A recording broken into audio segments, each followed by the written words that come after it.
My dear brothers and sisters, in the today's gospel passage, we heard about the counselor. And the word for counselor is the advocate or the paraclete.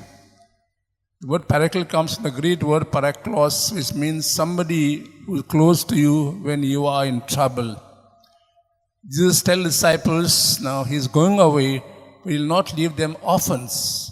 He'll send from the Father, the Spirit, the paraclete, the advocate, the counselor who will assist them in their journey, especially when they are in trouble.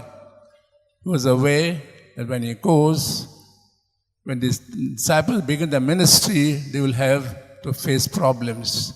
First from their own Jewish brethren, and they will move out to the other parts of the world, the others will persecute them.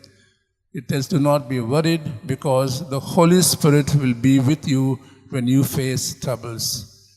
When we walk this path of life in this world, our life is not a bed of roses. There are always with thorns. When thorns prick us, what do? We forget we have with us the Holy Spirit. We have not seen Him. No one has seen Him. It's like a wind that flows.